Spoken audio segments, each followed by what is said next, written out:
This is the caucus meeting for January 10th, 2024, council chamber. Presiding officer of the council, Milady Tejeda, wishes to advise the audience that notice of this meeting has been filed with the Home News Tribune, the Star Ledger, and posted on the bulletin board in the city clerk's office and on the city's website, indicating that today's meeting is being held in the council chambers, City Hall, 260 High Street at 5:30. Right now it's 5:35 p.m. The council meeting will follow the caucus after the closed session. Council President Tejeda, as a courtesy of the governing body, I will ask all individuals present, including members of the audience, to please turn off all cell phones and electronic devices. Should you need to make a telephone call, please go out into the hallway and speak in a low voice so as not to disturb the ongoing meeting. Roll call, please. Councilwoman Cruz? Present. Councilwoman Morales? Present. Councilman Puccio? Present. Councilman Torres? Present. Council President Tejeda? Present. Okay, we have a presentation, and I guess Lisette LeBron is going to present on behalf of the mayor, Mayor Cava, Assemblywoman Lopez, and bid recognizing Barry Rosengarten, 25-year on the bid board. Come on in. Good evening, everyone. Good evening. Happy New Year. Happy New Year. My name is Lisette LeBron, Chief of Staff for Mayor Cava's office. On behalf of Mayor Cava, who's ill, he wanted me to present this to Mr. Barry Rosengarten.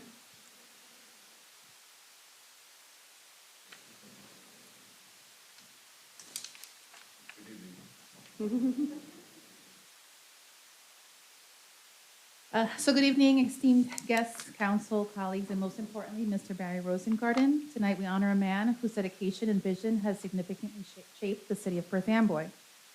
Barry embarked on his remarkable journey in 1961, establishing himself as a prominent land developer, builder, and real estate broker. Over an impressive 63 years, his contributions have been pivotal in molding the character and future of our beloved city. Barry's influence extends beyond brick and mortar. His visionary projects and initiatives have played a critical role in the development and prosperity of Perth Amboy, making it a better place for all of its residents and visitors. Barry's most notable contribution has been his leadership in various community organizations, his 25-year tenure of the Business Improvement District Board, and roles in Celebrate Perth Amboy, Inc. and the Perth Amboy Economic Development Corp. highlight his dedication to our city's growth and well-being. Barry's career is defined by its length and quality he embodies, dedication, visionary leadership, and a commitment to our community. His accolades and awards over the years testify to his outstanding service and inspirational role in our community. And on behalf of the city of Perth Amboy and its citizens, we express our deepest gratitude to Barry for his enduring service. His efforts have elevated our city and set a benchmark for civic engagement and community development. And now it's my great honor, on behalf of Mayor Cava, to present this award to Barry Rosengarten in recognition of his 63 years of visionary leadership, including the 25 years of service to the Business Improvement District and dedicated service to Perth Amboy. Everyone, please join me in presenting this well-deserved recognition with a round of applause.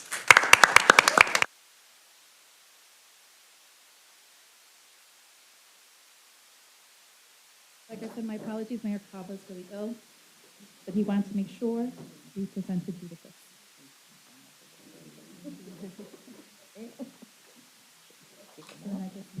Okay. Are we, Assemblywoman, I mean, you want to speak now or wait for Assemblywoman Lopez to come up?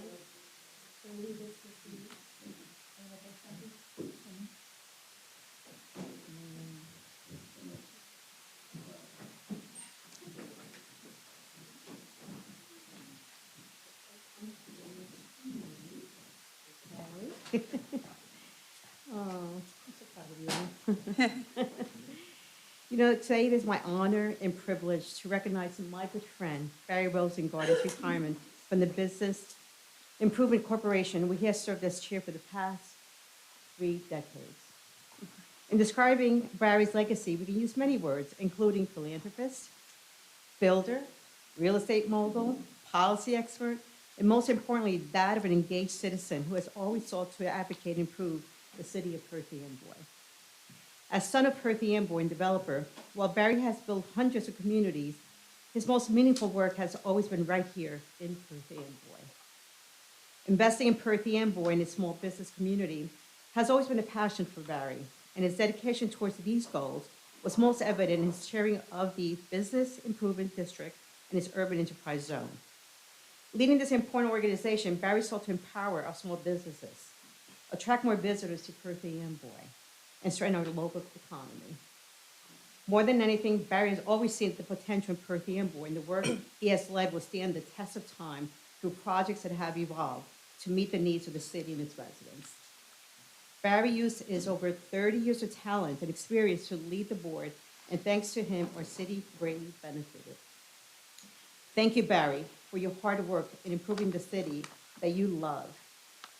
We all know what this may be a retirement celebration.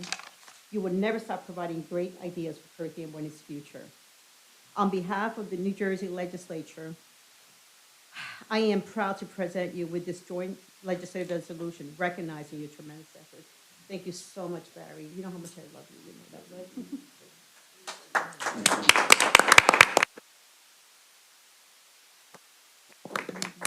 Here you go. Put this here. No, wait, I think, come on up. That's okay. Well, Barry, on behalf of the Perth Amboy Business Improvement District, Barry, we appreciate your long service, and I don't care what anyone says, you are Mr. Perth Amboy. So, for your unwavering support and unrelenting dedication to guide the city of Perth Amboy Business Improvement District for over 25 years and help lead our path to success, your spirit of entrepreneurialism, promise, and vision continues to be an immeasurable contribution to our entire business community. From all of us, Barry, thank you for your leadership and commitment to Perth Amboy. Love you. Thank you.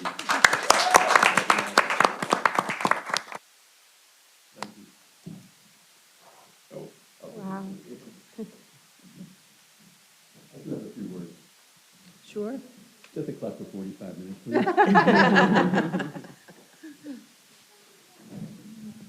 Thank you very much. I promise it won't take that long. I'm not going to say it, don't worry. I've served under several mayors, as you know. Mayor Alowski, Mayor Joseph Voss, Mayor Walter Diaz, and our own Mayor, Elvin Cava. I'm sorry that he's ill today. And I miss Noelia Colon, who's also ill today. They're fine people. And to Noelia, she worked so hard, and she's done so much to help me and the bid get through some very strenuous times, and done so with great success. I'm very proud of her. I'm very proud of our board of directors. They've done such a marvelous job in continuing the process. And to me, that's what's the most important thing. As I said, Roxana Troche and Noelia Colon guided us through the many years the bid existed with an incredibly frugal board of directors and a very tight budget, of the opportunity to expand the board of directors with a $240,000 improvement budget, which is tiny compared to the work that they've done and the work that they've accomplished through the years. It's amazing, frankly miraculous, that they've been able to accomplish the results that they have through those years with such a small amount of money. They've done so with their hearts. They've cared. And they put the time and the effort and everything into that process. I'm very proud of them. I say kudos to their investment of time, energy, and care for the city of Perth Amboy and for the people, and for the dedication to the entire district. My personal thanks to you and Sergio, you're the new chairperson. You represent the DRD now, and you've done things in the past that we can all be very proud of. and I thank you for taking the job and the responsibility together with your deaconship and with other things that you do in life. And I know how hard you work to keep us together. So thanks very much. However, the many years of debating the expansion of the BID, which we've done over the course of years, wanted to improve it and expand it. At this point, our Mayor, Helman Kaba, sees the opportunity to go forward with that process.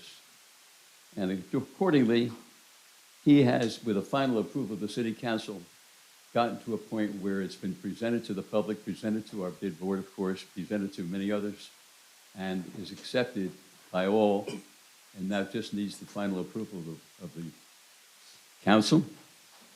And I'm certain that, with certainty, you will approve so, because it will expand not only the opportunity to service the whole city of Perth Amboy, but also to be able to have the funds to be able to do so, because the expansion of the bid also expands the fund.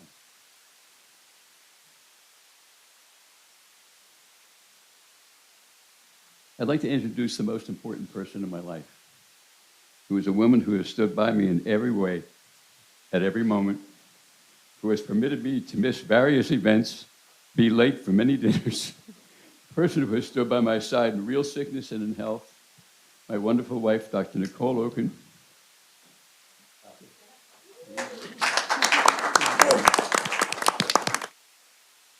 Lady behind me, behind all of us.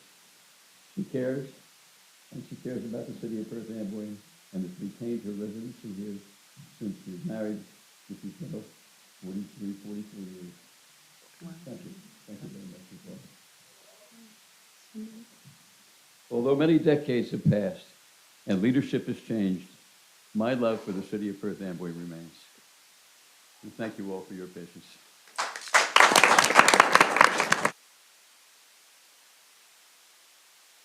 I'd like to invite everyone and the bid. If everyone can come in so we can have a whole picture with the bid, Assemblywoman, with his wife, and everybody else. So, okay. Come on in.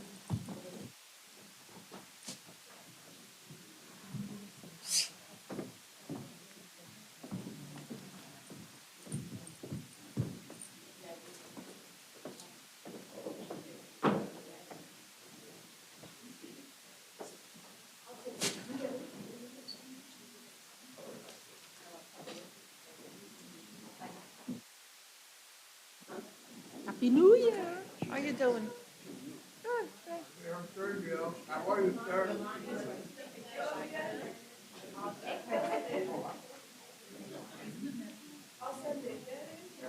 Good.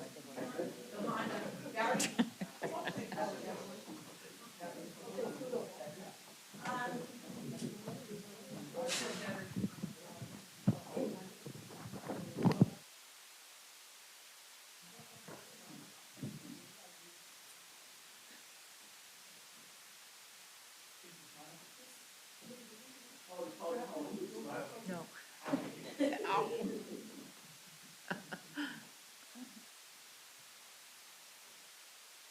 Thank you all.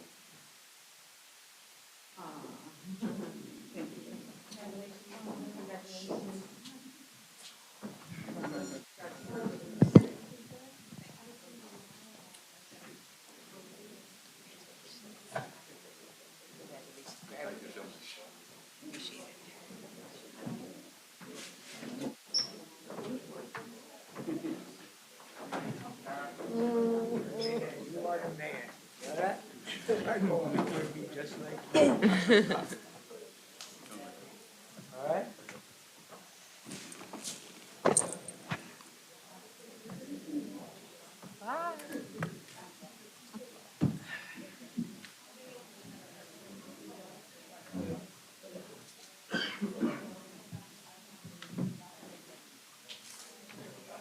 Where's home? No. His wife. Remember he met, I think he mentioned Yeah. his wife was sick, then he died, and the kid.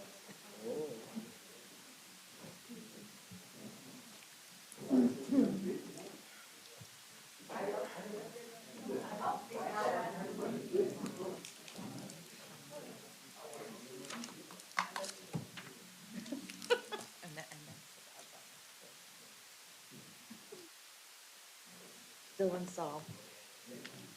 And it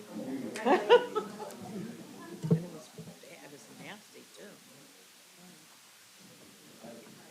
For them, we have our history.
Ordinance, adoption only, no public comment.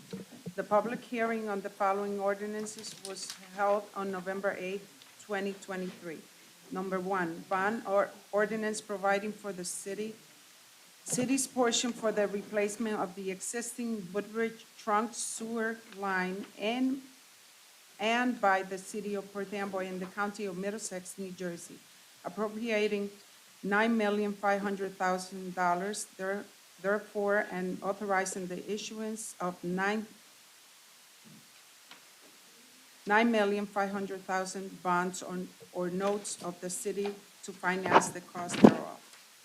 Number two, the bond ordinance providing for various improvements to the water, wastewater utility in and by the city of Perth Amboy and the county of Middlesex, New Jersey, appropriating $94,376,487. Therefore, and authorizing the issuance of $94,376,487 bonds or notes of the city to finance the cost thereof. Number three, bond ordinance providing for improvements to the Runyon treatment plant in and by the city of Perth Amboy in the county of Middlesex, New Jersey, appropriating $75,500,000, therefore, and authorizing the issuance of $75,500,000 bonds or notes of the city to finance the cost thereof. Number four, bond ordinance providing for various improvement to the water, wastewater utility in and by the city of Perth Amboy and the city of Middlesex and the county of Middlesex, New Jersey, appropriating $61,520,520. Therefore, and authorizing the issuance of $6,520,520 bonds or notes of the city to finance the cost thereof. Madam President, I have a couple of questions I want to clarify before, because these are fairly large amounts. And this is probably the last step of the process that began with the council approving the water and sewage rate increases. So I just want to clarify something, because in totality, this is over $300 million in bonding. And we've been back and forth of if there were grants available to offset some of these costs, so we went back and forth. And recently, I've seen some emails stating about iBank loan forgiveness. And I was told that some of these bondings might be forgiven, the loans might be forgiven. And what I would like to know is if we do receive grants, or if these bonds are forgiven, will we revisit the rates of the water and sewer and lower the rates, since we raised the rates specifically for these projects?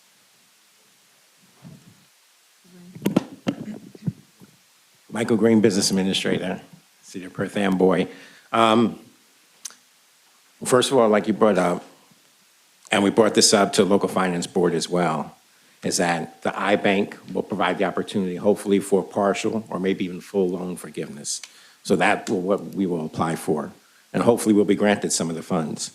But to your point, this transmission system, the plant, when I say transmission, the pipes that the water flows through, the new plant that's going to be built, God willing, it's like our car. You don't just put oil in it once and you forget it.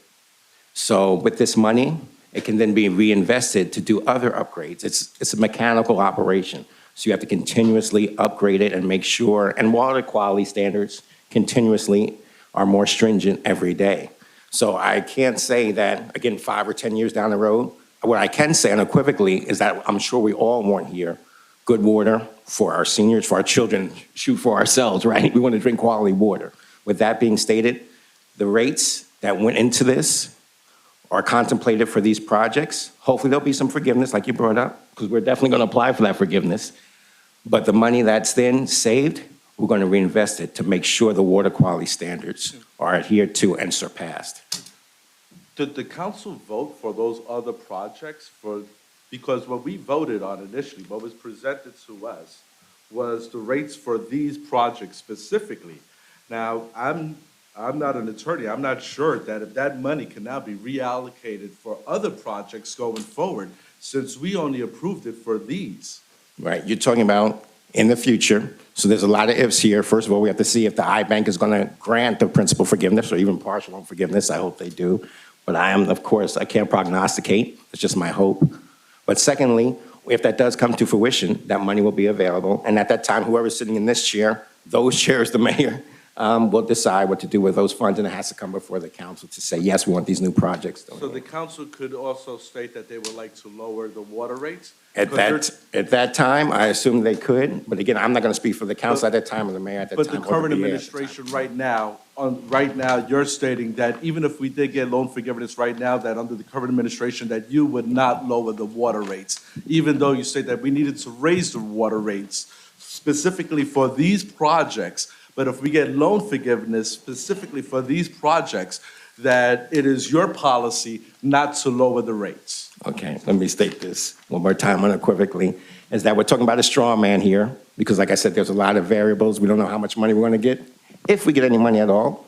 But if we do, again, I wouldn't be here at that time, but let's say it's 10 years down the road. If it was my opinion, again, I'm not elected. It's not for me to decide. It's for the mayor and the council to decide. But I would say you want to, just like your car, you want to continuously make sure the maintenance is there.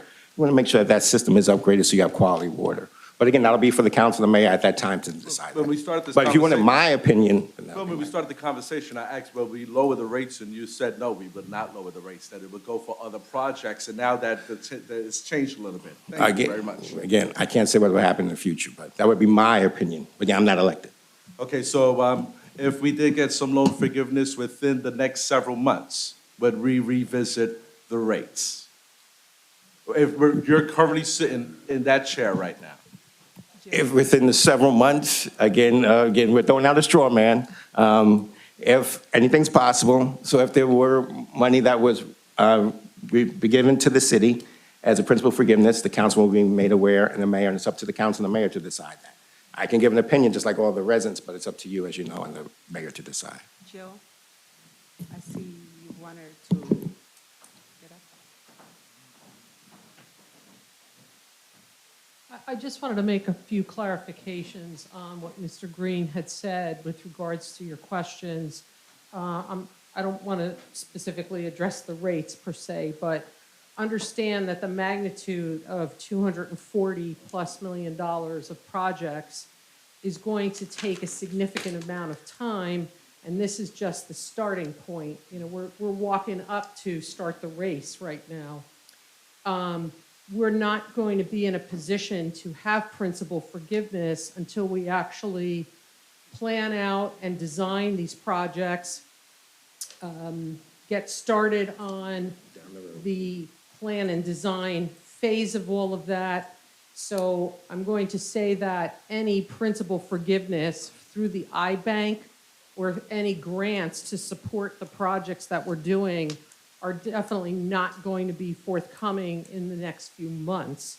It's probably going to be 2 to 3 years before we would even see those projects being financed by the iBank for the construction portion of them. And that is where the principal forgiveness would come. And we do have to have a certain amount of completion of those projects. And Mr. Jimenez can correct me if I'm wrong, but it's a process and it's a very long process. So I don't foresee that we would be seeing any sort of principal forgiveness on these particular ordinances and the projects they're in for several years at least. You're welcome. And I think that was presented, on that presentation that we had, that was the way that it was planned out, that it was presented. So currently, is there any grants that we're applying for specifically for these projects?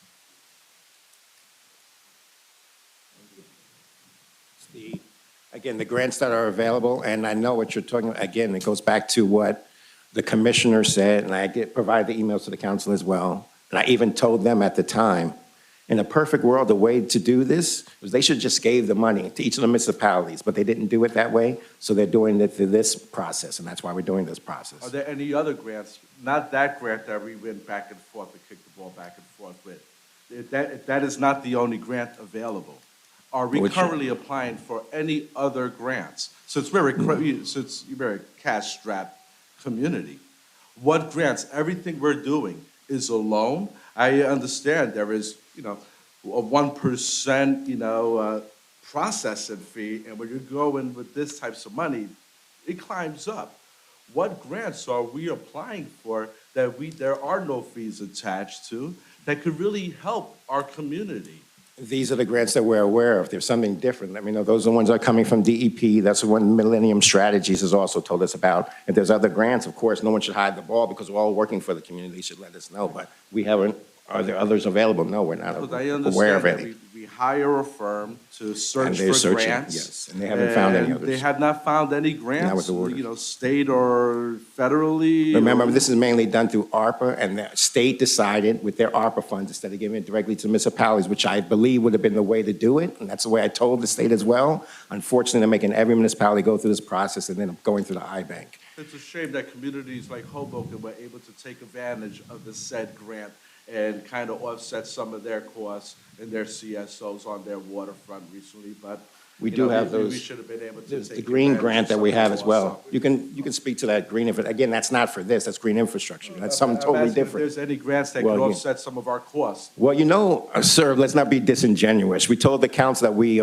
were awarded that grant for green infrastructure. Let's not be disingenuous, But I think it was please. disingenuous when it was presented to us about the water rates and then stated that we were going to apply for grants and apply for loan forgiveness, and then that would be We able are- to lower the rates, but now We we're are being applying told for that the loan rates are forgiveness. not That's what the gonna be iBank is.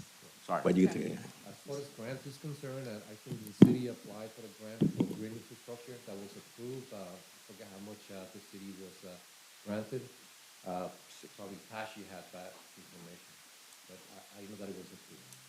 Okay, and that is for, Green infrastructure, which is related to the long-term control plan as well. and that's good, that is addressed in the CSO? That addresses, some of And the that is items about in the, CSO. the grant that is in here, the $1,300,000? There's a Green Acres grant here in the agenda. Let's go for Riverfront Park. Additional. Which one? No, it's open space, I think, it's, He's talking about in reference to Resolution 17-1/24, Raritan Riverfront Park. yes, is that what we're talking about? No, Okay, that's separate. that's a separate event. That's from Green Acres, correct. How much money there are we receiving then? For the green infrastructure, I forgot the amount, I apologize for that. I don't know if Tashi had the correct amount, Tashi was working with that. Okay. Thank you. We're following. Ordinance, public hearing, 5 minutes maximum per speakers per ordinance. Number one, an ordinance to amend an ordinance entitled Ordinance Fixing and Establishing a Schedule of Salaries and Salary Ranges and Increments for Officers and Employees of the City of Perth Amboy. Ordinance 218-79 as amended, adopted July 3rd, 1979.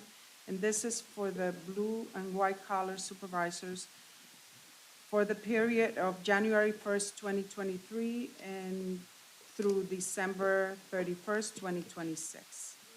Number two, an ordinance to amend an ordinance entitled Ordinance Fixing and Establishing a Schedule of Salaries and Salary Ranges and Increments for officers and employees of the City of Perth Amboy, Ordinance 218-79, as amended, adopted July 3rd, 1979. And this is for the management and non-union for the period of January 1st, 2023 through December 31st, 2026. Agenda, public comments. Citizen may address the council on any matter on the agenda which does not have its own scheduled public hearing. Citizens shall be permitted to speak once for a maximum of 5 minutes. Bids. Bids were received on December 6, 2023 for the following. New 2023 ejector transfer trailer. Spectre Manufacturing, Inc. for the, is $126,766, and that was the recommendation of the bid award. Reports. Fallon Barczewski, tax collector, submitted the results of the 2023 accelerated tax sale held on December 21st, 2023. Jill A. Goldie, CFO Controller, submitted the following. Report of closing on the New Jersey iBank loan held on December 15, 2023. Investment report for the month of November 2023. Revenue and appropriation status report as of November 2023. Current fund, water, wastewater utility, parking utility, and harborside marina utility. Ordinance, first reading, no public discussion. An ordinance to amend an ordinance entitled an ordinance designating restricted parking spaces for use by handicapped persons, ordinance number 380-85, and amendments, adopted July 2nd, 1985, also known as Chapter 255C of the Code of the City of Perth Amboy, and this is about deletion. Number two, an ordinance to amend and supplement Chapter 199 dogs of the Code of the City of Perth Amboy to include additional regulation related to public parks. Number three, an ordinance of the City of Perth Amboy, County of Middlesex, New Jersey, to amend and supplement Chapter 4, Administration of Government of the Code of the City of Perth Amboy to include additional regulation to safeguard public property and public records. Madam President, can I get an explanation of number 3? I'm not quite sure.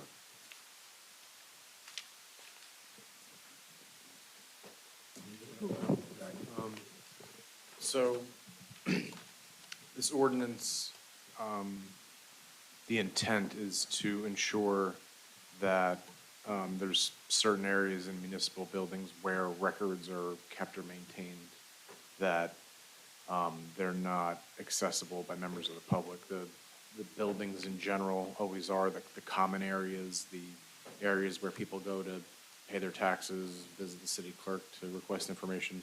This won't affect those common areas. It'll be areas where there's, I don't want to say confidential, but sensitive documents that are stored by the city where, you know, I think throughout New Jersey, there's been a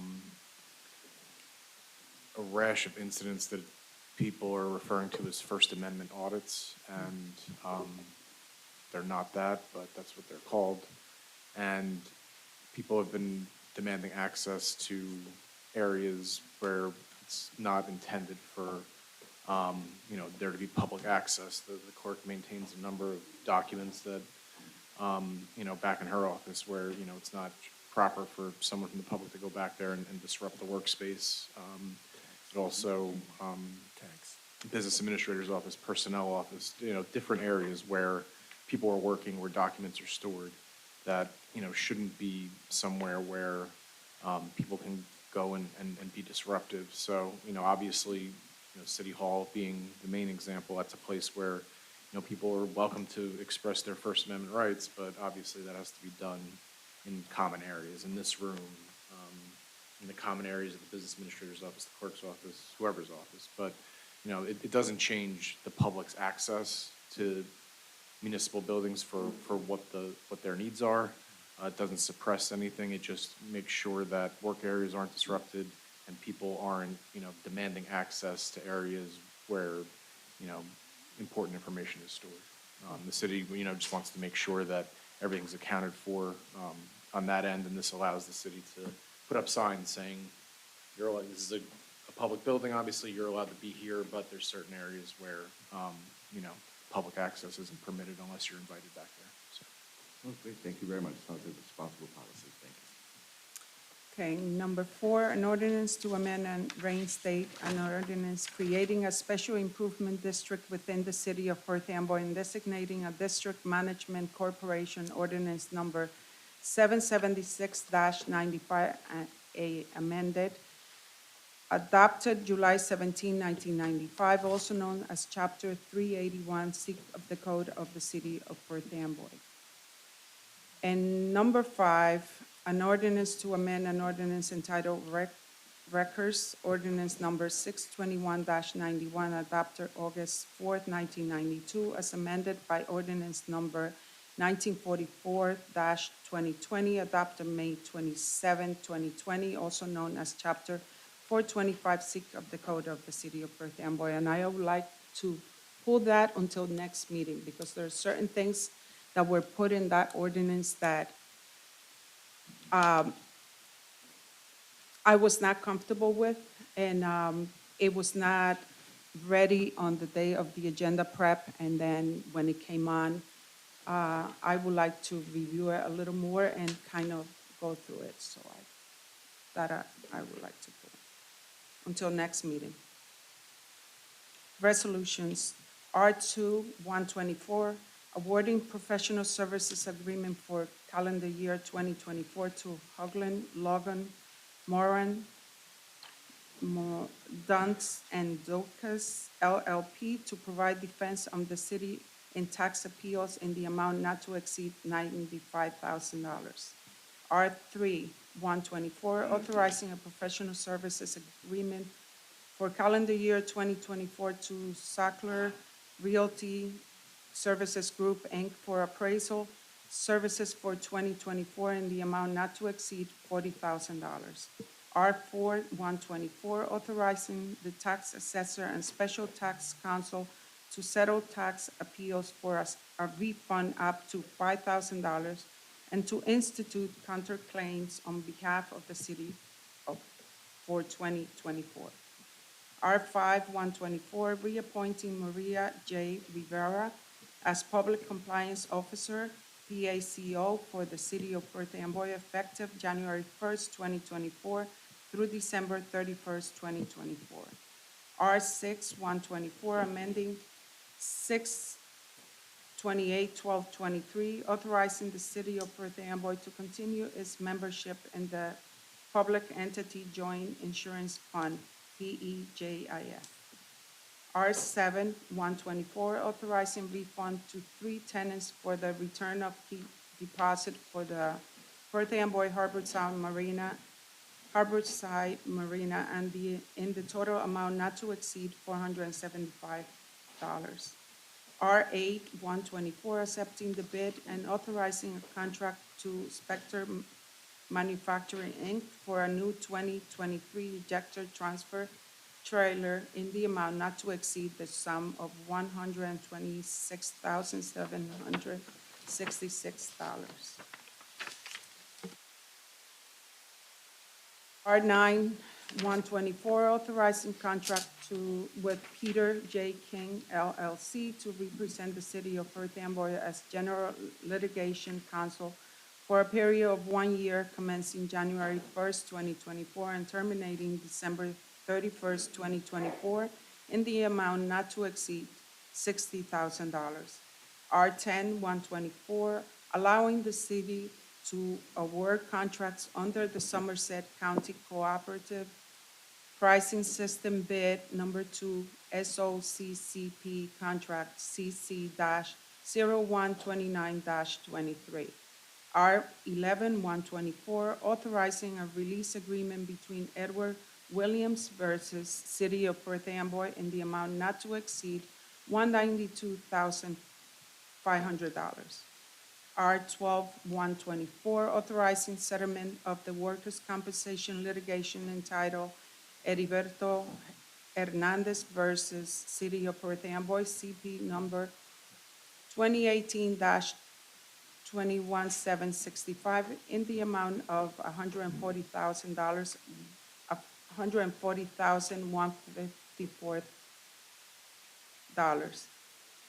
R13-124, authorizing settlement of the workers' compensation litigation entitled Alexis Inglis versus City of Perth Amboy, CP number 2022-25302, for the amount of $7,500. R14-124, authorizing settlement of the workers' compensation litigation via an order approving settlement in the amount entitled Rafael Pinedo versus City of Perth Amboy, CP number 2018-22677, for the amount of $11,471.63. R15-124, City Council of the City of Perth Amboy, clarifying resolutions R136-221, R137-221, R138-221, and R139-221. R16-124, authorizing submission of an application to the New Jersey Office of Homeland Security and Preparedness, NJOHSP, State and Local Cyber Security Grant Program, SLCGP. R17-124, authorizing submission of the Department of Environmental Protection Green Acres Program in the amount of $1,300,000, enabling resolution. Council President, if I may. Yes. R17-124, I'll just note for the record, and I'll note it before we vote, the resolution has to be slightly amended where it says at the bottom, authorizing proper city officials. The resolution needs to read my name and Mr. Green's name specifically. That's a requirement for signing the agreement if this resolution passes. So just to be aware, for the record, those two names will be added in the final version of that resolution. Madam President, may I get an explanation on this resolution? It's a very large dollar amount. It's over $1 million. Who can speak on that? Tasha.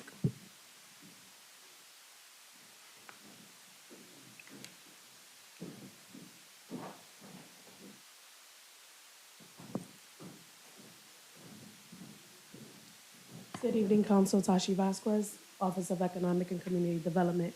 The resolution before you this evening is supplemental funding for Green Acres. We were awarded, I believe it was 1.2, if that resolution is correct, more than 5 years ago for the Raritan River Park project that was initially designed as a dog park, fishing pier, and extra parking spaces for that area.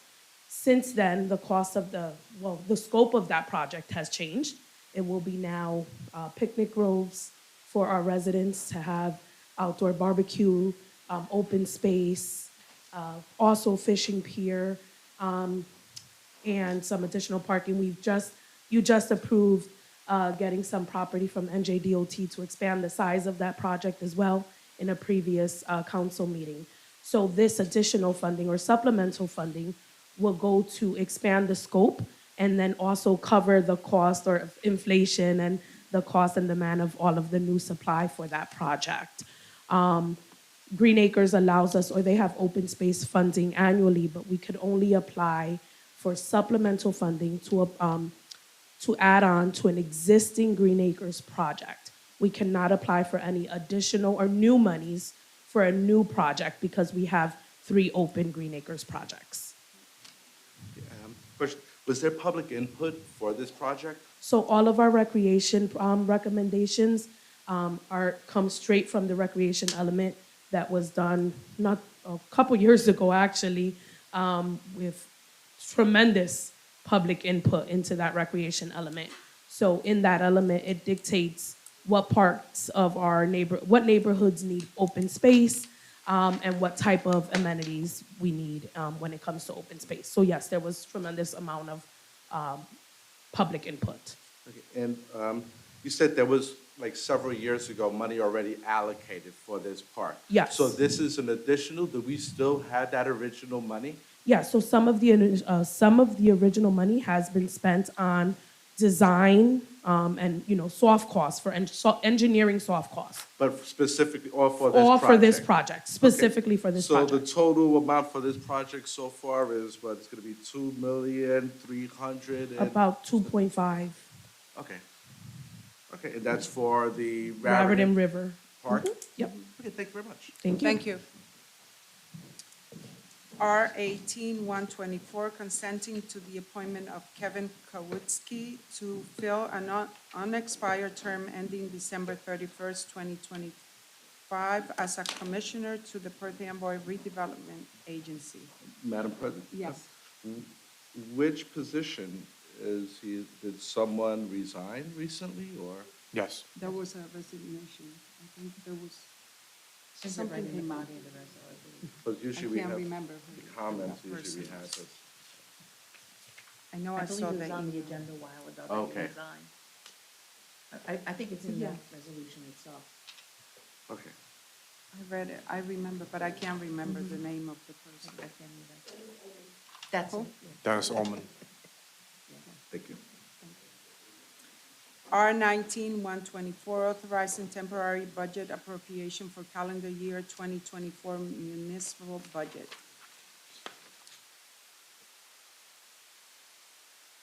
R 21-24, authorizing a contract with Hertrid Fleet Service, Inc. for the purchase of 224 Chevrolet Tahoe 4WD SSV with option under New Jersey State Contract Number 21-Fleet-01483 T2776 in the amount not to exceed $101,195 with 40 cents.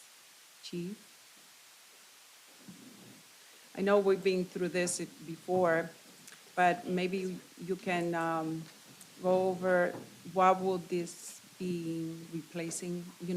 Are we giving up some of the cars that we have, Sure, that yes. you have? We're replacing a vehicle that has 130,000 miles and another vehicle that has close to 50,000 miles. So these will become 2 frontline vehicles.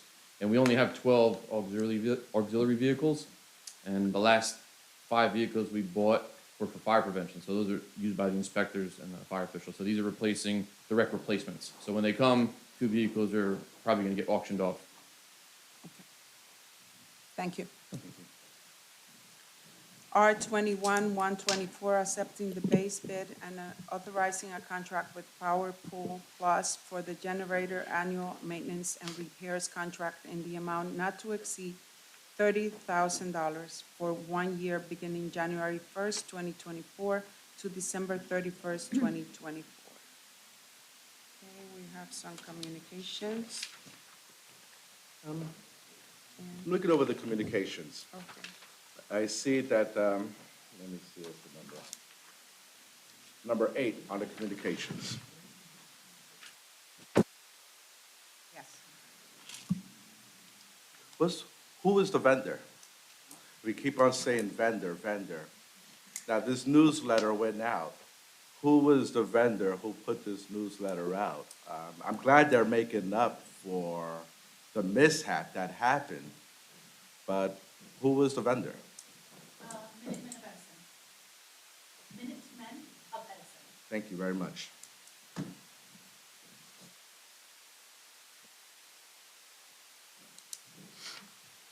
Okay, closed session resolution R1-124, authorizing a closed session at the January 10th, 2024 meeting to discuss litigation release agreement between Edward Williams versus City of Perth Amboy, workers' compensation litigation Heriberto Hernandez versus City of Perth Amboy, workers' compensation litigation Alexis Inglis versus City of Perth Amboy, and the workers' compensation litigation Rafael Pinedo versus City of Perth Amboy. I need a motion. Madam, well, I'm sorry. the last meeting, I had asked for several employees to have been right so we could discuss a certain matter in closed session.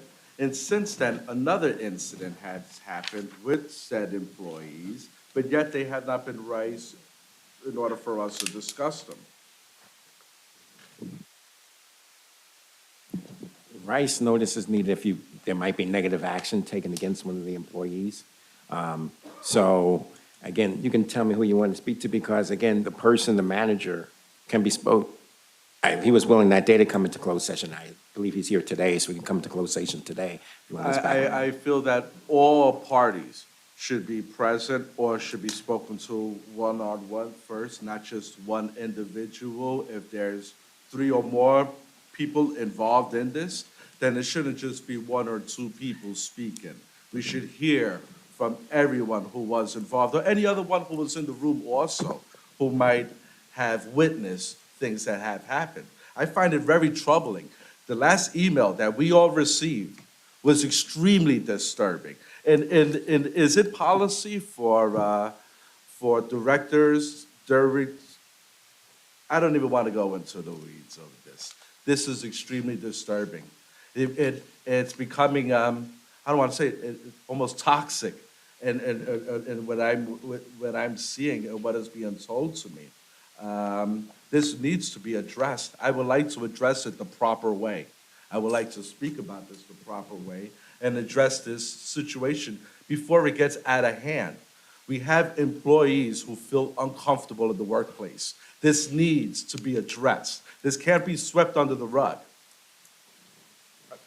Council President, wait, before Mr. Green answers, I'd like to add to something here. I hope I didn't hear you wrong when you were just saying that you have some of the parties here that are willing to discuss it in an executive session about the issue. Did you say that? I did. You know, that's highly inappropriate. I agree with my colleague. If we're going to hear anything, you have to hear it from everybody, not the bosses.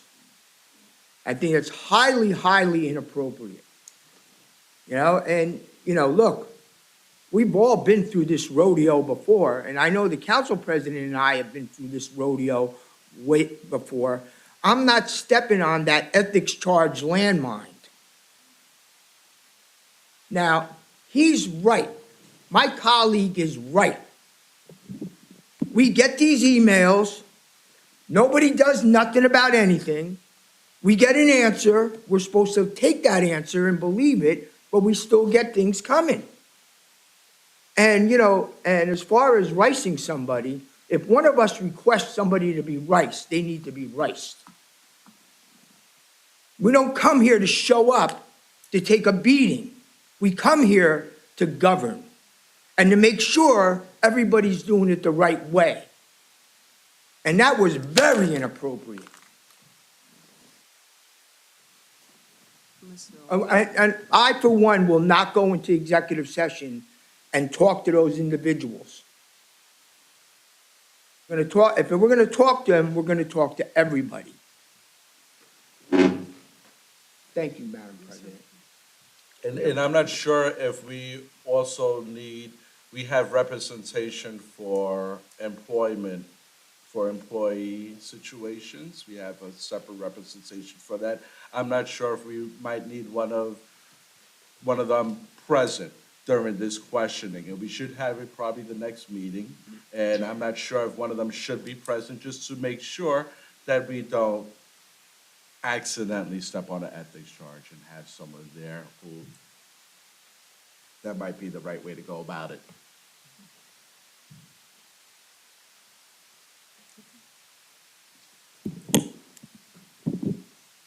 So I need a motion to approve the closed session. Move it. Second. All in, roll call, or all in favor? Or roll call? Councilwoman Cruz? Yes. Councilwoman Morales? Yes. Councilman Puccio? Yes. Councilman Torres? Yes. Council President Tejeda? Yes. All right, public portion, 5 minutes maximum per speaker. I need a motion to open to the public. Move. Second. All in favor? Aye. Ken Bell, 259 Brook Avenue. Beginning of the year, you should have a budget. Because by the time you get the budget, you can't cut it because they tell you you're not gonna save money, number one. There's a dog died on Smith Street at a grooming place. Is there an investigation going on? I want to after I'm done. I have a 3-feet wall in my house. I want to put up an 8 or 10-foot fence so I can park commercial vehicles back there because I'm gonna start a business. I wanna know if that's legal. I have a 3-foot, and I wanna put up an 8-foot fence. I would have to have, one answer, we have our code enforcement here now, so he can answer that after I'm done. All right, the bonding, I would like to know how much the lawyer costs for all the bonding. We do that after. Now, our best practices, 10. 2 questions on here about ethics. Both of them you answered no, because you don't have an ordinance for ethics. You don't. We have a city employee that's involved in, I believe, in 2 incidents. One involved the police department, and one involved another incident where I believe it's possible urinated right in front of the public. Now, is this something that we should be having by our city employees and not have anything done? So ethics, if I get there's no ethics board, where do I have to file an ethics report? Because according to chain of command here, the mayor is the police director and he's the mayor. And I remember the famous words of Joe Voss, I have the power to hire and fire. That's all he used to say when we put him on the stand to testify. So the question is here, where do I go to file an ethics vote? Because you don't have one. Best practices. This is the stuff that you're supposed to be having. Best practice, ethics, just what was brought up here. And we know the cover-ups or anything. As a matter of fact, I believe our assemblyman there wrote a letter to support some of the stuff when I went down to the AG's office. And if the AG would have done what it's supposed to have done, it would have saved the city about $500,000. Probably more. But the problem is here, everybody covers up stuff around here. Going back from our last business administrator who went to Trenton, and all the other stuff, but people had to resign and everything else that was on here. And it's all a cover-up, and they get to walk away. But the poor person parks in a handicapped spot, gets a $300 fine. But somebody uses a dead person's handicap thing, nothing happens. There's a problem here of way punishment is given out. Certain select people can basically murder somebody and get away with it. You can threaten a police officer, you can threaten to take his job away, and as a matter of fact, it's all on tape. It's all there. So it's not like it's he said, she said. It's all there, because I'm getting the videos, and I'm not even on Facebook, and people are sending me this stuff. So how is this still happening and nobody doing anything? It's because he's a vote getter or what things going on. Things have to change. Everybody's got to be treated fair. I listened to the mayor up here and says this is a transparent government.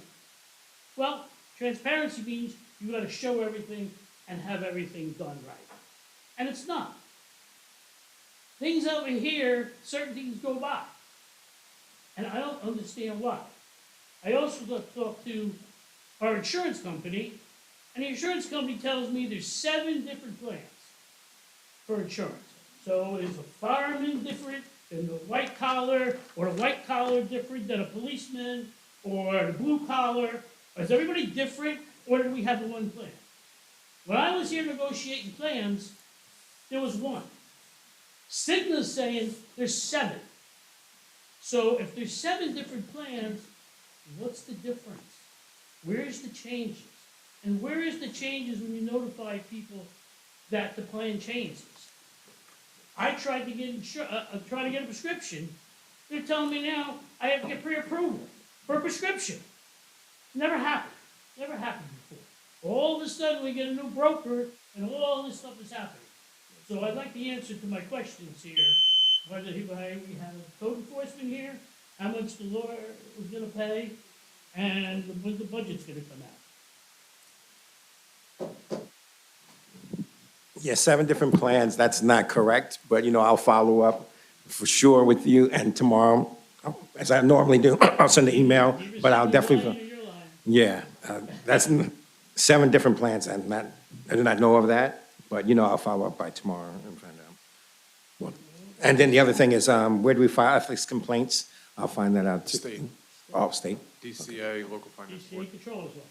Okay. All right, now. The dog died, I'm not sure. He's right Which here. dog? Okay, do you know if a dog died? Our commercial vehicles, that's what I wanna know. Good evening, council. To put a fence up, you just need to have you survey and an application for zoning, and you're allowed to have a 6-foot fence. After 6 foot, you have to go in front of the board for, to get approval. Can I put commercial vehicles behind the 6-foot fence in a residential neighborhood? Commercial vehicle in the residential neighborhood is not permitted. Not permitted. It's not. Okay, you heard that. Not permitted. Yes. So I can't park, if I start my business and bring my trucks, even though I own 25 land, 100 property, and nobody else in this town's doing it. You got your answer. Thank you. Anybody else?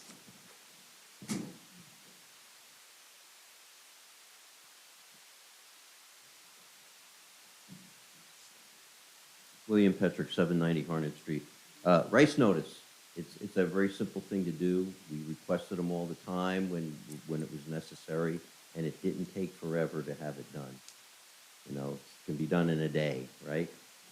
That's why when we had 2 meetings a week, we'd have this complaint now, we could address it on Wednesday, right, when Monday meeting, Wednesday meeting.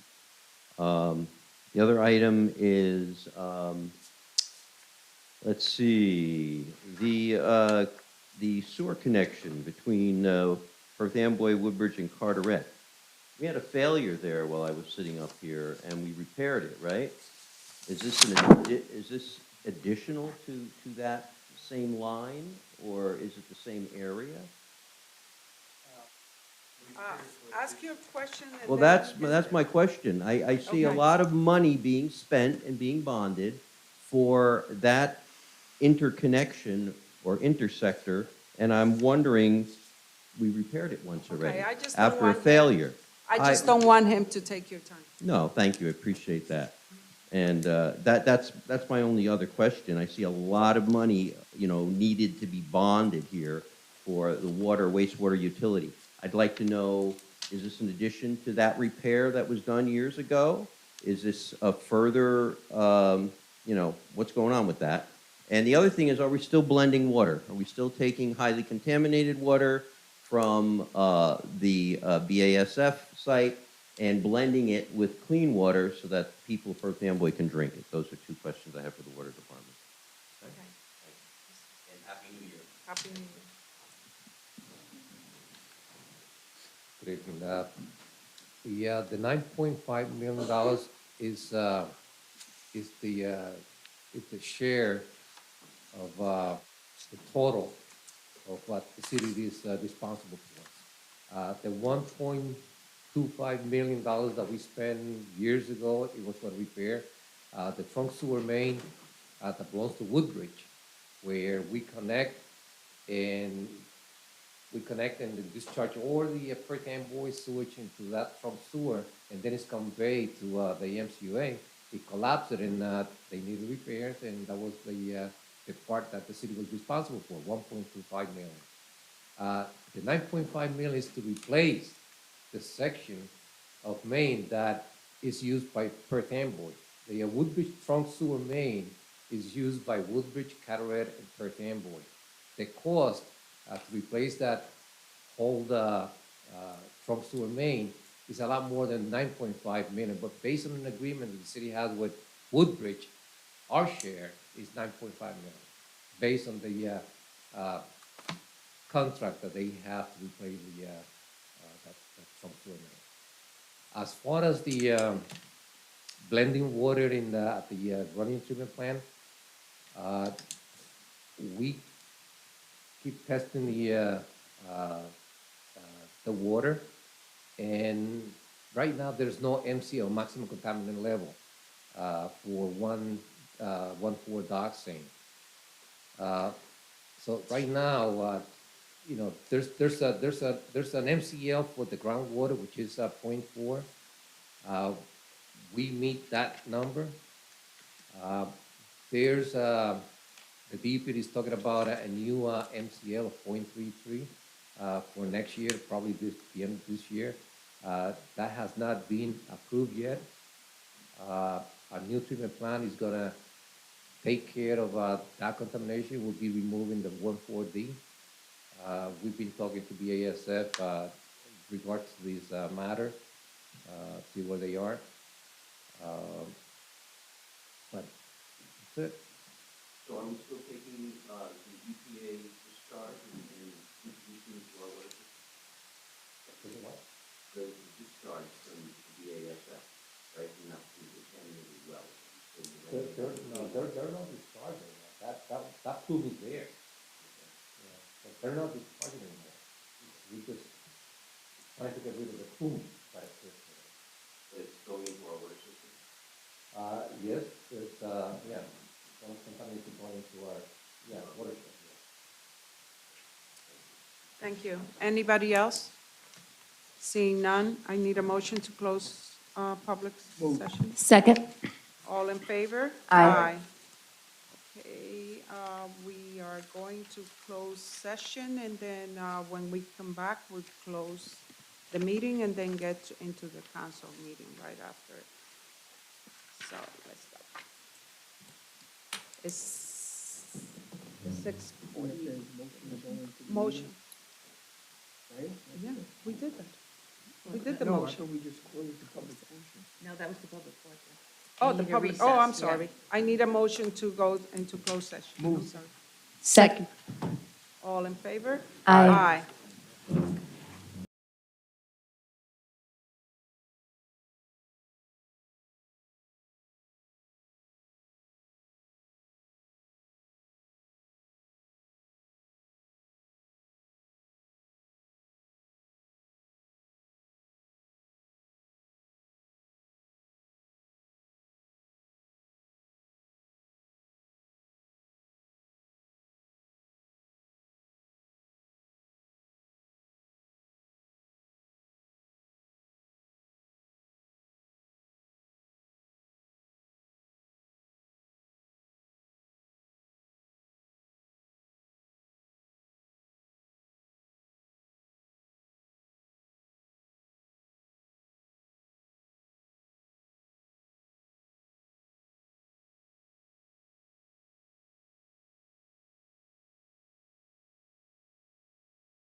I need a motion to come back from Move. closed session. Second.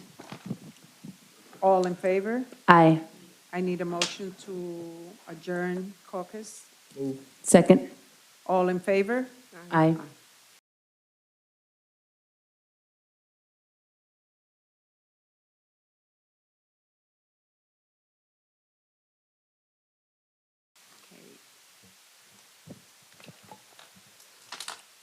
This is the council meeting for January 10th, 2024.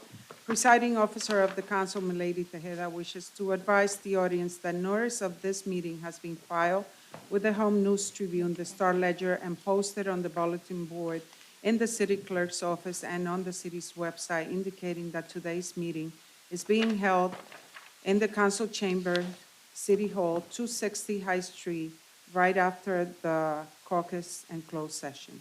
Right now is 7:30. Council President Tejeda, as a courtesy of the governing body, I will ask all individuals present, including members of the audience, to please turn off all cell phones and electronic devices. Should you need to make a phone call, please go out into the hallway and speak in a low voice so as not to disturb the ongoing meeting. Roll call, please. Councilwoman Cruz? Present. Councilwoman Morales? Present. Councilman Puccio? Present. Councilman Torres? Present. Council President Tejeda? Present. I stand for the invocation.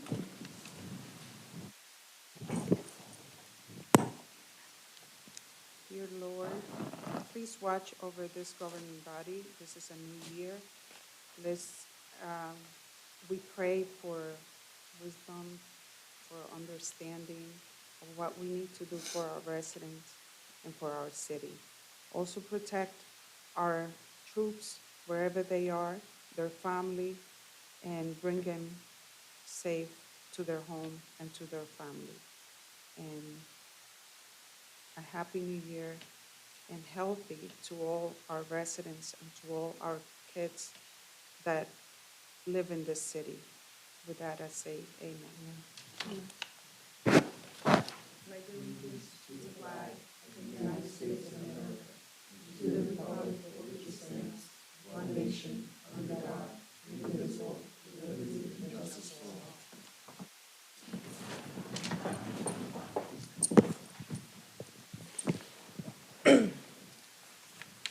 Okay, we had the presentation of the caucus meeting, and now we're going to ordinance adoption only, no public comment. The public hearing on the following ordinances was held on November 8th, 2023.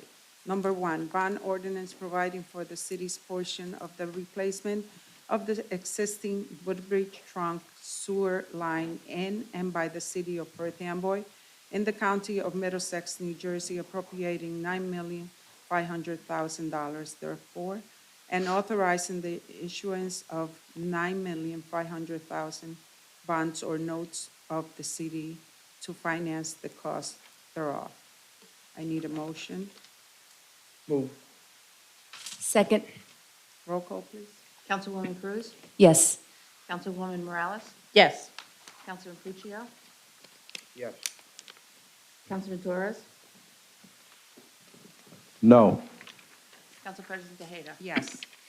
Number two, bond ordinance providing for various improvement to the water, wastewater utility in and by the city of Perth Amboy in the county of Middlesex, New Jersey, appropriating $94,376,487 therefore, and authorizing the issuance of $94,376,487 bonds or notes of the city to finance the cost thereof. I need a motion. Move. Second. Roll call, please. Councilwoman Cruz? Yes. Councilwoman Morales? Yes. Councilman Puccio? Yes. Councilman Torres?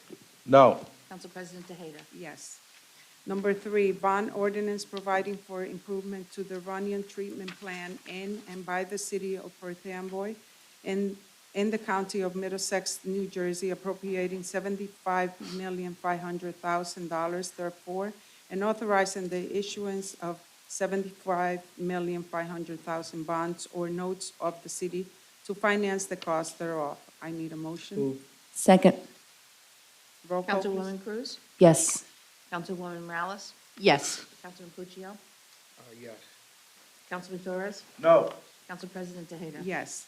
Number 4, bond ordinance providing for various improvement to the water, wastewater utility in and by the city of Perth Amboy and the county of Middlesex, New Jersey, appropriating $61,520,520, therefore, and authorizing the issuance of a $60,520,520 bonds or notes of the city to finance the cost thereof. I need a motion. Second. Roll call, please. Councilwoman Cruz? Yes. Councilwoman Morales? Yes. Councilman Puccio? Yes. Councilman Torres? No. Council President Tejeda? Yes.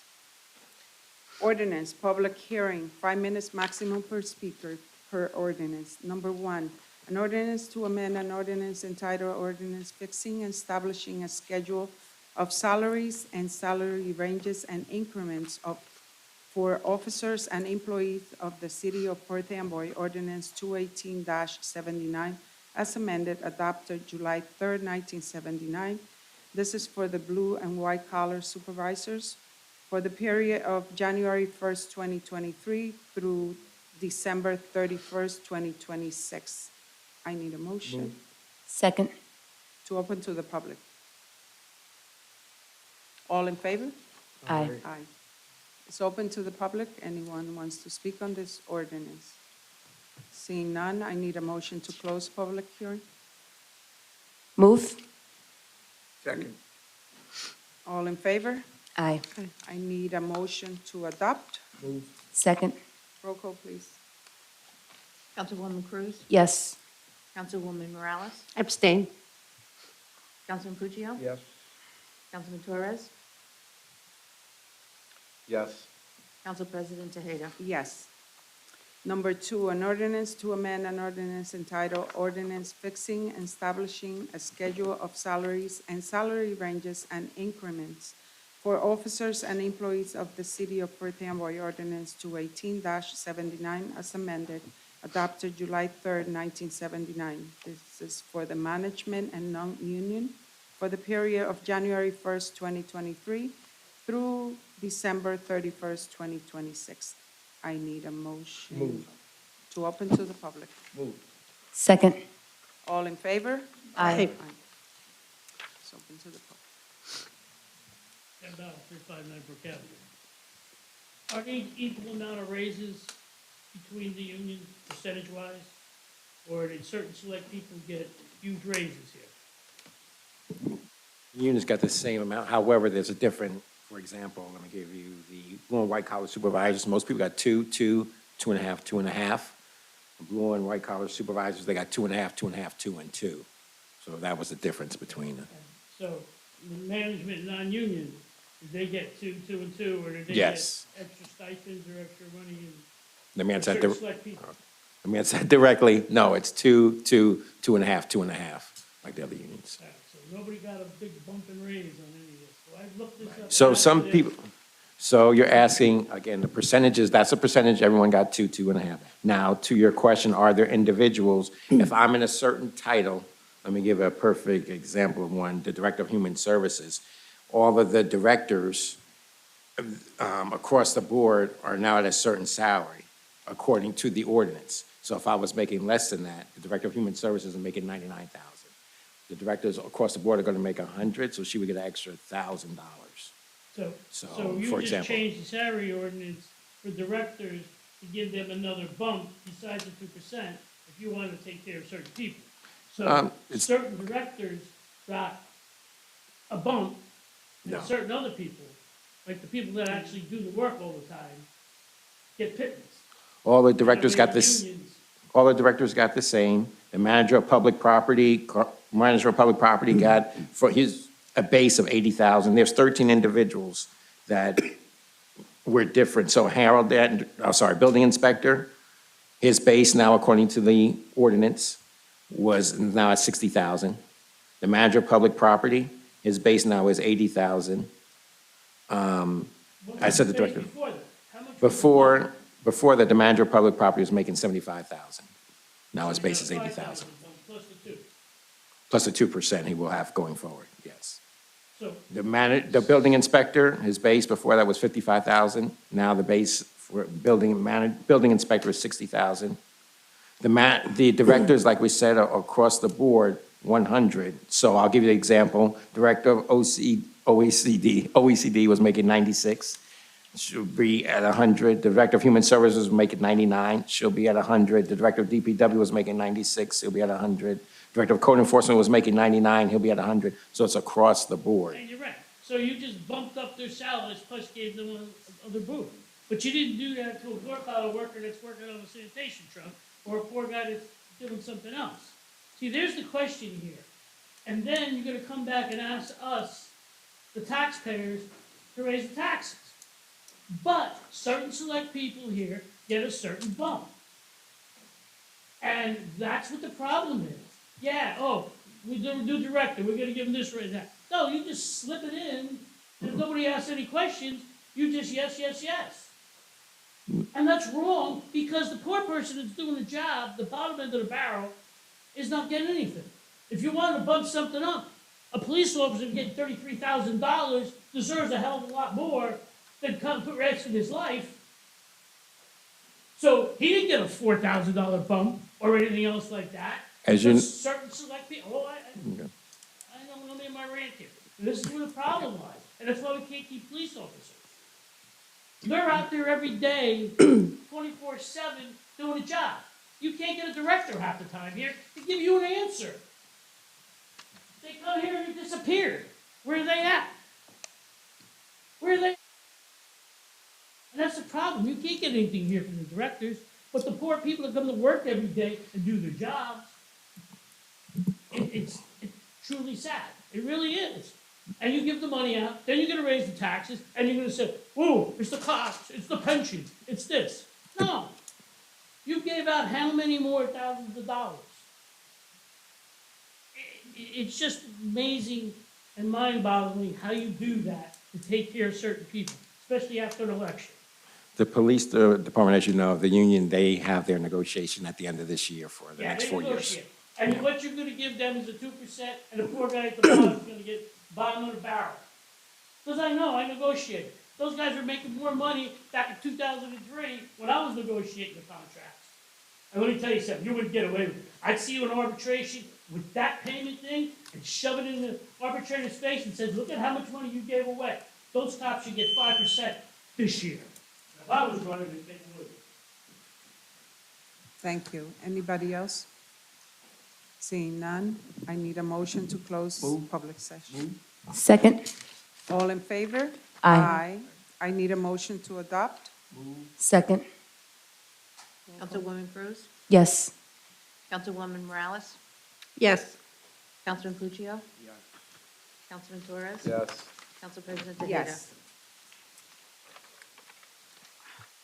Agenda, public comment. Citizen may address the council on any matter on the agenda which does not have its own scheduled public hearing. Citizens shall be permitted to speak once for a maximum of 5 minutes. I need a motion to open to the public. Second. All in favor? Aye. Aye. It's open. About 359 Brook Avenue. R11, 192,050. Anybody tell me what, is that a car accident, assault? What was it? It's a trip and fall. Trip and fall. 192,000 for a trip and fall. Did we fix the place that they tripped and fall? That's a hell of a lot of money for a trip and fall. And when I sat on an insurance thing, there was a trip and fall that they wanted $75,000. There wasn't even no reports of ambulance or anything else like that. And after arguing, I got it down to $5,000. If anybody negotiate this thing properly, because a trip and fall, $192,000. That's a lot of freaking money. There was, this matter was handled by outside counsel with input from the insurance carrier. There was an arbitration award for $206,000, so it was negotiated down from there. That was the concerning issue with going forward with the trial, was that was the potential exposure, so getting it down to $192,000 was recommended because it was lower than the arbitration award. trip and fall. I hope where they tripped and fall, we spent the money to fix it. Because once you already pay out money, you're gonna pay them 10 times the amount more money. All right, on the bonds, do we have a total figure of how much money these bonds cost? Well, I mean, the numbers are in the bonds, but I can tell you legal fees at Yeah, the time legal of bond sale. Right. So it's, for each of them, it was $600 to prepare the documents and as part of the local finance board application. When the bonds are sold, number one, 13,000. Number two, maybe 75,000. These are approximate numbers. Number three, 60,000. Number four, 40,000. Time of bond sale. So those bonds are costing a lot of money. What's the percentage rate now you're going for the bond? You're talking $60,000 that we're gonna have to pay interest on legal fees. Mr. Fahrenbach did $50 million worth of bonds for zero amount of money. Zero amount of money. This is why law firms want to take over these jobs of bonding and stuff like that.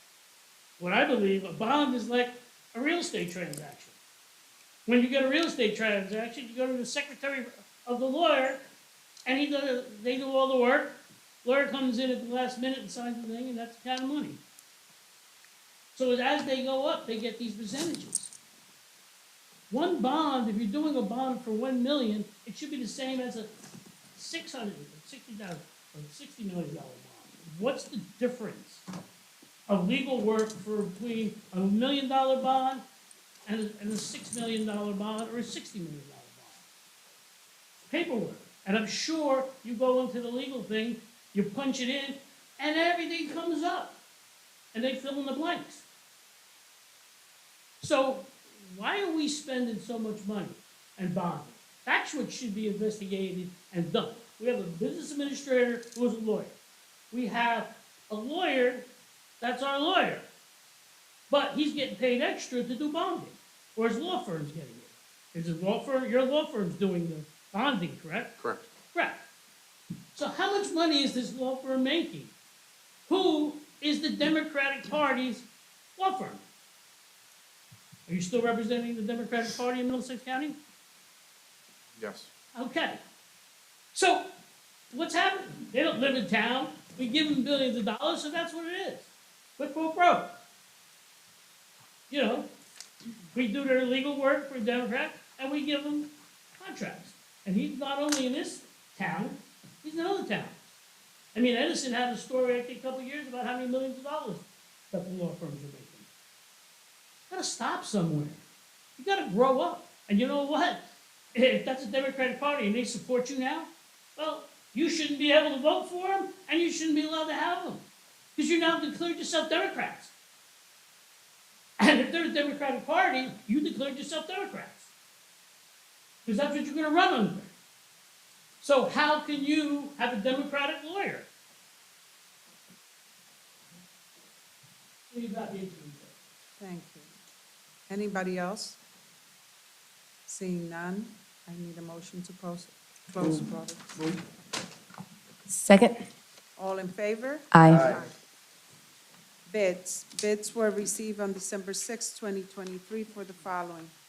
The 2023 ejector transfer trailer, Spectre Manufacturer, Inc., for $126,766, and that was the recommended bid. Reports, Fallon Barczewski, tax collector, submitted the reports of the 2023 accelerated tax sale held on December 21st, 2023. Jill Goldie, CFO, controllers, submitted the following. Report of closing on the New Jersey iBank loan held on December 15, 2023. Investment report for the month of November 2023. Revenue and appropriation status report as of November 2023. Current fund, water, wastewater utility, parking utility, harborside marina utility. Ordinance, first reading, no public discussion. Number one, an ordinance to amend an ordinance entitled an ordinance designating restricted parking space for use by handicapped person, ordinance number 380-85, an amendment adopted July 2nd, 1985, also known as Chapter 255A of the Code of the City of Perth Amboy, and this is about deletion. I need a motion. Move. Second. Roll call, please. Councilwoman Cruz? Yes. Councilwoman Morales? Yes. Councilman Puccio? Councilman Torres? Yes. Council President Tejeda? Yes. Number 2, an ordinance to amend and supplement Chapter 199 Dogs of the Code of the City of Perth Amboy to include additional regulation related to public parks. I need a motion. Move. Second. Roll call, please.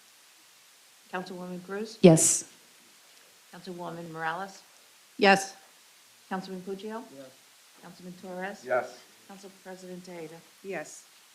Number 3, an ordinance of the City of Perth Amboy, County of Middlesex, New Jersey, to amend and supplement Chapter 4, Administration of Government of the Code of the City of Perth Amboy to include additional regulation to safeguard public property and public records. I need a motion. Move. Second. Roll call, please. Councilwoman Cruz? Yes. Councilwoman Morales? Yes. Councilman Puccio?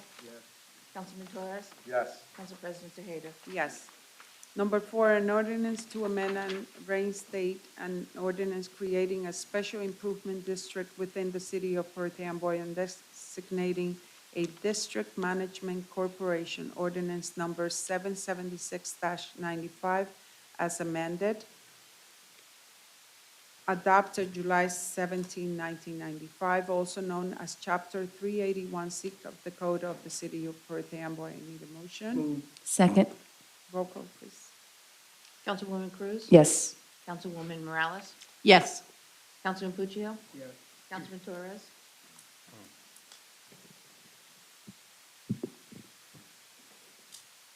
There's currently new leadership for this department as the BID wants to expand.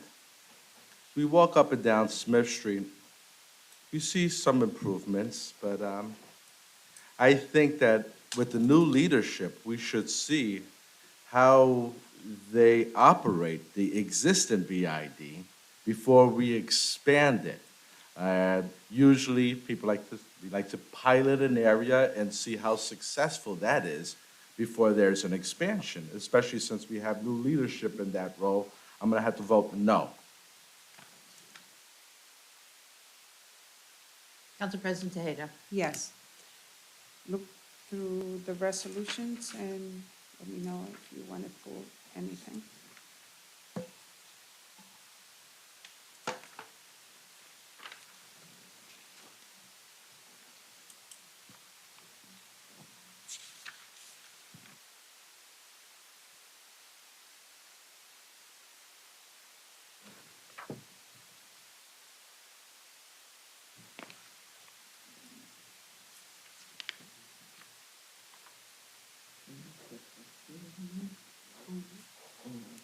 You can pull it and then you can.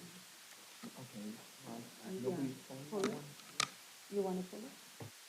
Okay. So, Mr. Puccio is pulling number 20. R20. Anything else? We're good? Everybody's good? Okay, the consent agenda is R2, 124 through R19, 124, and then R21, 124. I need a motion for the consent agenda. Second. Roll call, please. Councilwoman Cruz? Yes. Councilwoman Morales? Yes. Councilman Puccio? Yes. Councilman Torres? Yes. Council President Tejeda? Yes. R20, 124, authorizing a contract with Hershey Fleet Services, Inc. for the purchase of two 2024 Chevrolet Tahoe 4WD SSV with option under New Jersey contract number 21-FLE-01483 T2776 in the amount not to exceed $101,000, $101,195.40. I I want need to a ask the m- chief a question. Okay.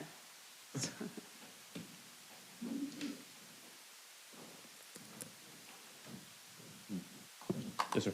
Chief, I might have lost something in the translation or a few times that you've explained this. Where are these two Tahoes going? Those two Who's going Tahoes- to utilize them?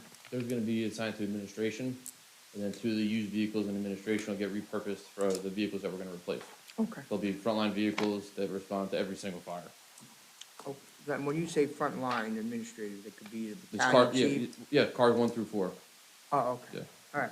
The two Very had, good. two had been replaced, and this will replace the other two. And those, the other vehicles will be downgraded to like a reserve spot. All right. You might have said that before. Maybe I forgot. Okay. I I'm good. just have a question too. Okay. The other two cars that you're getting rid of? Yes. Were they used also for administration? Those were purposes? cars that have been down, those were in the reserve status. So those are like a car, the one with the 130,000 miles, that front end is gonna end up going to the garage for some repairs shortly. So that vehicle, the 2016 is gonna get put to that spot. And then that 2012 is gonna be retired from The one service. with the 50,000? Yeah, mile? no, the 50,000 we're getting rid of also.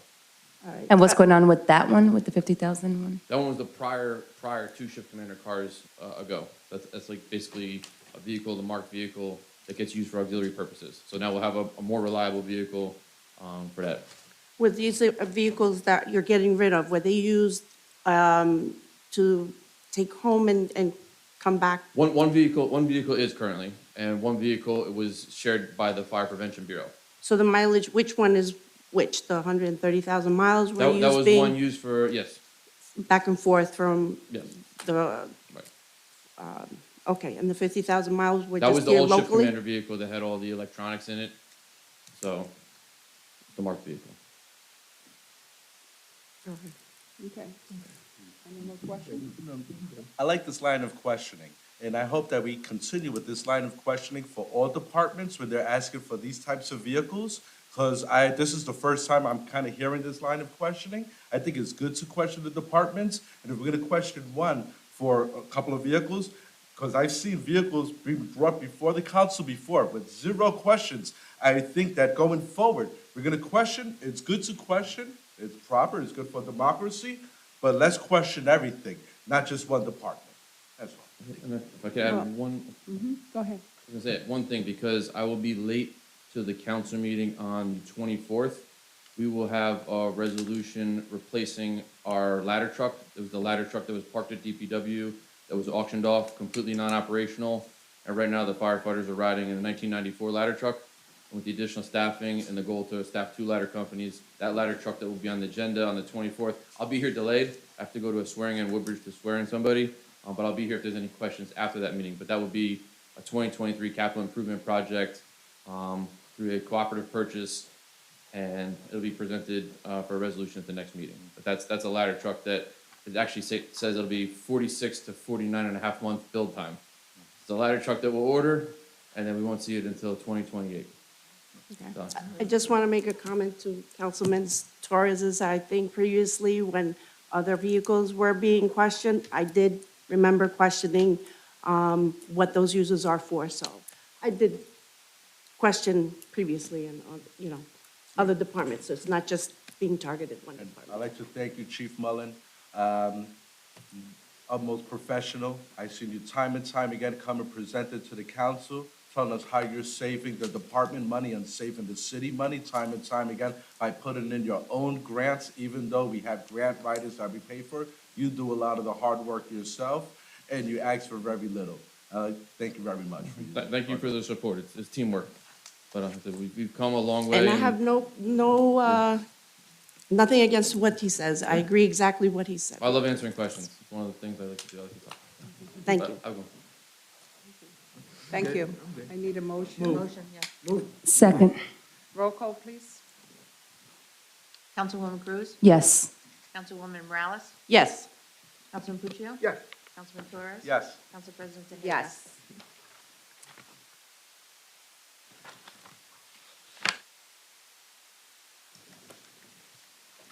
Public portion, 5 minutes maximum per speaker. I need a motion to open to the public. Move. I need a second. Second. Second. All in favor? Aye. Okay, we're open. Ken Bauer, 359 Brook Avenue.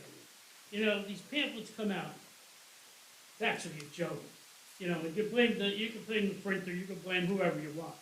But whoever didn't read this over, please, this is a joke, it shows your competency. I mean, I see one thing where they called 260 Smith Street was City Hall or something. I mean, this is ridiculous what's coming out of this administration, that nobody is checking half this stuff that comes through. It really is. And most of this is, it's bull, that's sensible. So here's something that comes from the county. See, roughly 18 out of every 10,000 people in the U.S. experience homelessness in 2010. They created 100 units. Isn't that nice of them? 12 years. 100 units in 12 years. How much money do we give to the county?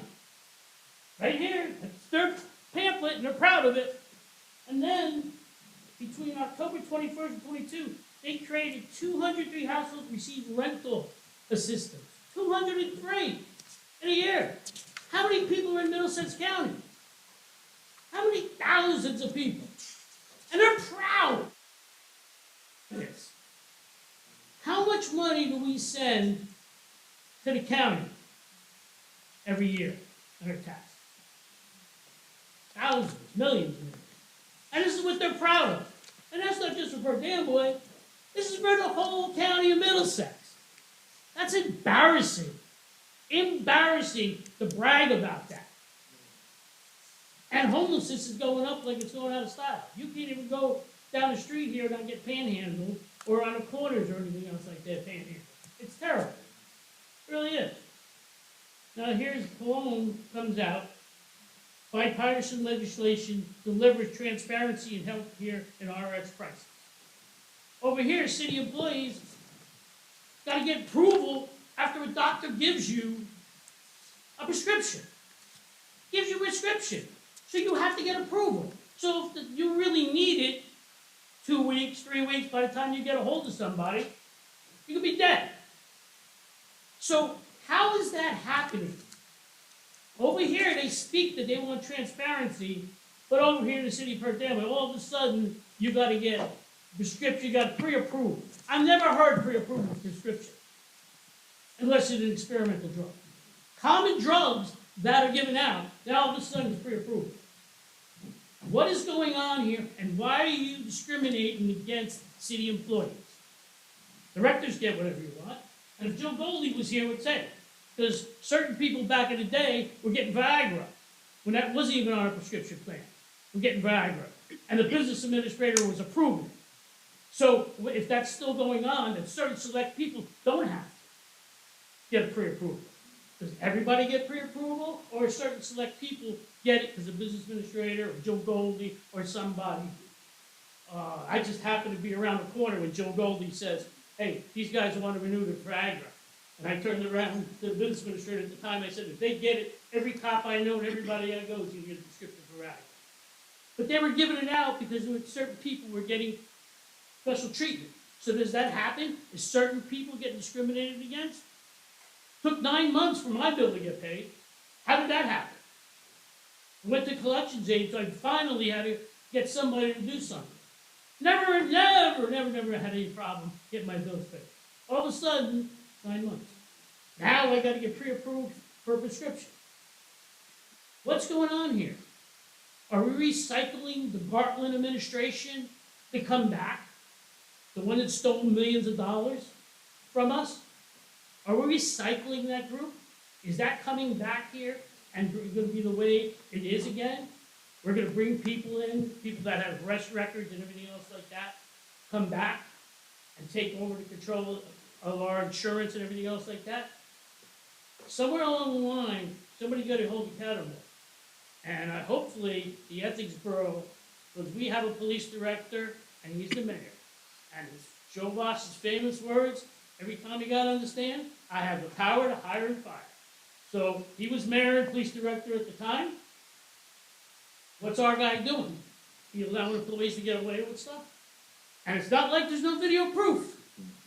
Video's out there, and if it came to me, and I'm Barney Rubble, I don't get that much stuff. So, if it got to my phone, I mean, it's all over the place. But somewhere along the line, this town, this council has to stand up, get the lawyer to do his job. Thank you.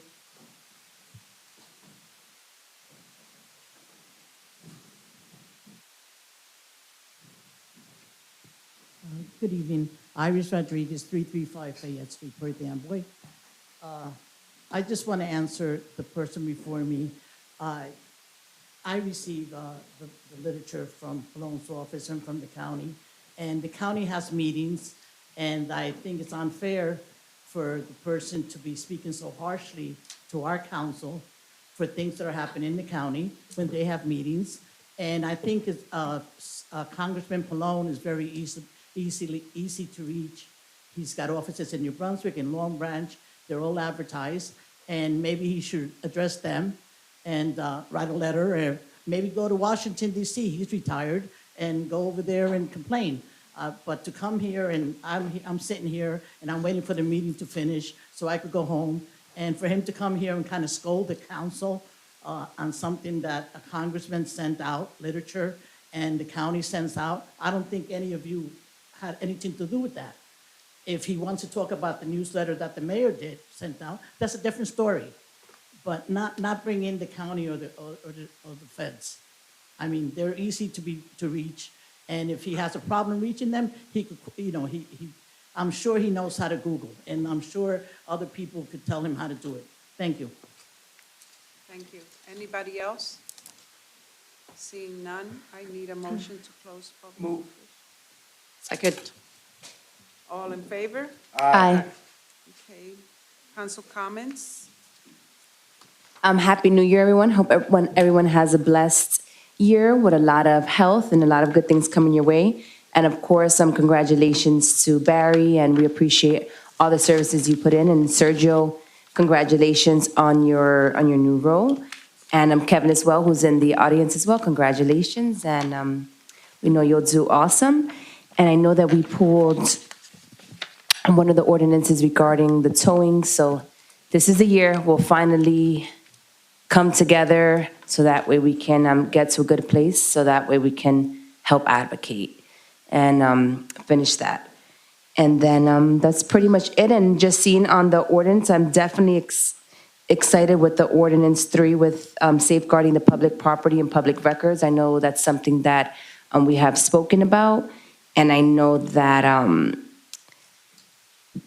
people did come to City Hall, and it did affect Perth Amboy specifically. So I'm glad that we're making smart moves moving forward and responsible decisions. Thank you, and have a great and blessed night.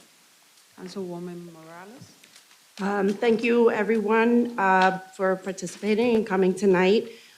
Congratulations to Mr. Rosengarten for his 25 years of service to the bid. He has done many things for the city of Perth Amboy, and we thank you for that and wish him very well and best wishes to him. I also had the honor to attend our new appointed municipal court judge on Friday.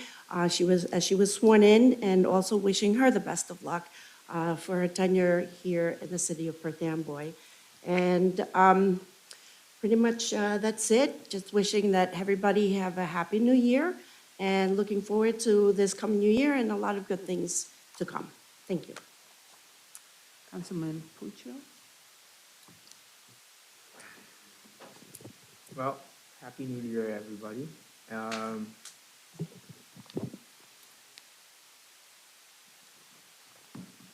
You know what? I'll just say this, that when you get elected to public office and you take an oath to uphold the laws. And in order to do the right thing, you need to enforce the quality of life in the city. Now, I'm not saying it's not being done or it is being done. All I'm saying is that laws are there for a reason. Ordinances are there for a reason. You know, they're not guidelines.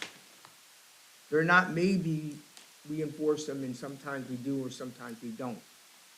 The problem is that, you know, the people on the street, whether you're in ShopRite or you're walking around, I mean, I walk throughout the city, and there are things that are obvious, code violations. As far as the police are concerned, they can't be everywhere. It's never going to be a perfect utopia as far as, you know, the police are always going to be in every spot. I think the police department does a decent job. But the citizen complaints that I hear over and over and over again are about illegal housing, code enforcement issues, and, you know, the loud music, the double parking. So enforcing the laws should be even. There should not just looking the other way. And, you know, we sit up here, our job is to oversee. And, you know, when people tell us there's something going on, they want us to react to that. And unfortunately, you know, we live in a time of social media. A lot of times, things will be on social media. So you can't get around it. It's there. And once it's there, it's always there. And, you know, I'm only speaking for myself. I just don't like to be put on the spot. And the rules are made to be followed. The laws are made to be followed.